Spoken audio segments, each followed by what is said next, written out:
Hi-ho, it's me, Nonat, and welcome to my video. Thanks so much for clicking on it and joining me today. I just had a very important little short topic to talk to you about today, and I'm glad you've taken a few minutes out to join me, because this is something that's important to all of us Pathfinder 2nd Edition fans, and it's something that everyone's been wanting since the system's initial release all those years ago. We all love this system. It's so tight, the balance and flavor work so well in tandem, and the math is so well written that even the slightest thing struggles to push things out of balance. This is true of all the expansions, all the new books, all the content in the game, except for one thing that tends to hold the system back. Something that was released right in the core rulebook and something that has been 100% universally, absolutely agreed upon as the single most imbalanced facet of Pathfinder 2nd Edition as a system. Not a single person I've talked to or a single comment in any of my years of videos have ever contradicted this statement.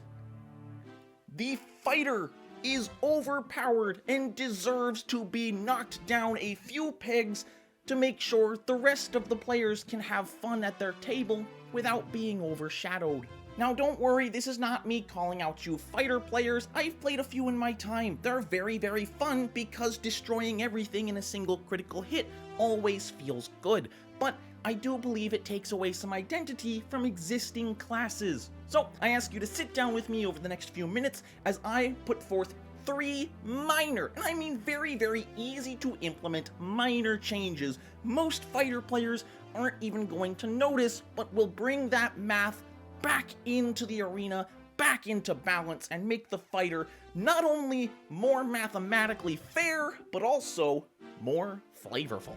There are 3 intrinsic changes to the fighter I believe need to be made, and by the end of this list, I think you will agree, and more importantly, I hope Paizo will agree and put forth these changes into effect in their next errata later this year. So enough wasting your time, let's go ahead and jump into it, starting with the first and easiest step, the removal of martial weapon proficiency. Okay, I know that sounds very scary for you great sword fighters out there, but bear with me.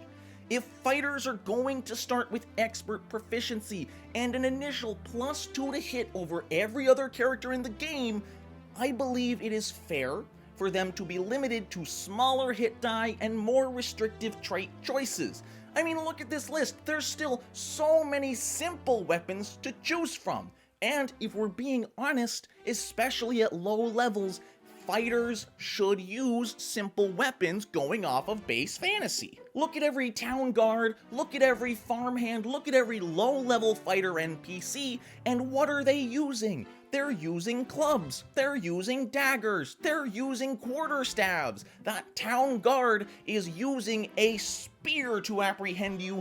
They're not using a great axe. Save those fancy weapon options for the barbarian. Give that class a little bit of identity. The barbarian has so little class identity as it is that the fighter taking it from them makes it feel even worse. And maybe at higher levels, as their proficiency with simple weapons improves, maybe you could give them trained in martial weapons, or make it a higher level feat for those who want to specialize like that. Similar to how there is the advanced weapon training, maybe make a level 2 or 4 feat that is martial weapon training. I think it would be fair, make a lot more flavor for those fighters who do want to focus on more complicated weapons, while allowing the other classes to enjoy their identity and keeping the math in balance by restricting the hit die. The second of my 3 easy implementations is to delay the weapon mastery and weapon legend feats. It does not feel good that when your ranger and your monk just hit expert proficiency at level 5, guess what? Your fighter's a master now! Congratulations, your achievements are moot! Now I get it, the fighter wants to have higher proficiency, especially starting at expert, but hear me out. If they gain their proficiency right when everyone else increases theirs, they don't feel like they attained anything because the gap between you stays the same. So, I believe that fighters should get their weapon mastery at level 11, while other classes have to wait till 13. That's 2 levels early for a whole +2 to hit.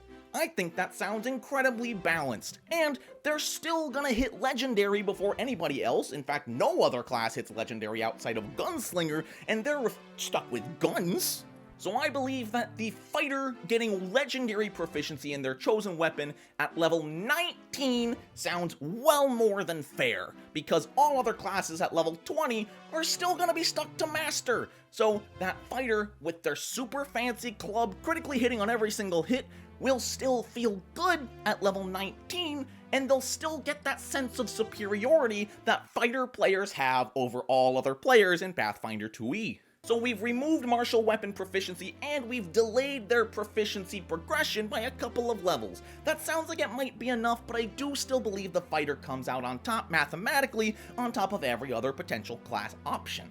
So my final suggestion is a little bit different, and it kind of goes against the grain of normal Pathfinder character creation, but I do believe that fighters should not get an initial ability boost. Bear with me, this changes the character creation process just a little bit, but it makes sense when you think about it. That Barbarian unlocked Inner Turmoil and Rage to get their Strength bonus. That Ranger owned their Deadeye to get their Dexterity bonus. That Monk trained their Life to own their Craft to get their Physical attribute bonus. The Fighter's just a fucking dude, swinging a club. What did he do? He didn't do anything.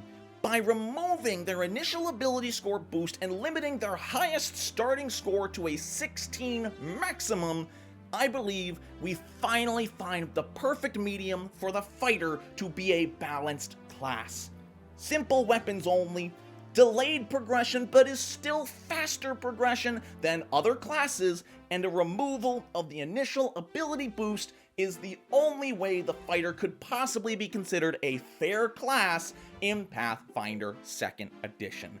Anyway, that's all the time I have. Be sure to leave a like on this video and share it with your friends, and please tag Paizo on Twitter. @Paizo at Twitter to show them this video, because I think it's very important that these changes reach the official ears so we can get these changes officially implemented and finally fix the broken mess that is Fighter. Be sure to leave a comment on this video telling me how much you agree, and maybe this isn't even enough. I would like to hear from you what else you would change about the fighter to make them fair. I know it's a hard sell, but I do believe there could be more done. I think I was pretty light-handed here, so I can't wait to hear from you all. Have a wonderful rest of your day. And until next time, bye! Hi there. My name is Nonat, better known as the guy who made the video you just watched. Did you know that this video was in fact a joke and not intended to be taken literally? This is actually a custom on the 1st of the month of April, where I come from, known as April Fool's Day, and as such, none of what I've said is to be taken in any kind of literal context and does not reflect my actual opinions on the matter.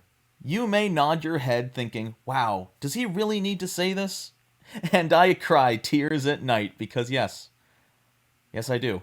Anyway, if you're watching this the day it was uploaded, I'm going to be guest starring on my dear friend Corey's live stream at 6 p.m. Eastern Daylight Time. There is a link right in the description. We are going to be going through the Pathfinder Bestiary 3 and ranking the monsters in a classic Smash or Pass. It is an 18+ environment, but if that is interesting to you, please click the link in the description and join me and Corey for a wonderful evening of monstrous degeneracy. Happy April Fool's Day. I hope y'all enjoyed it. And for those of you who didn't enjoy it and took it too literally, try to relax a little bit, okay?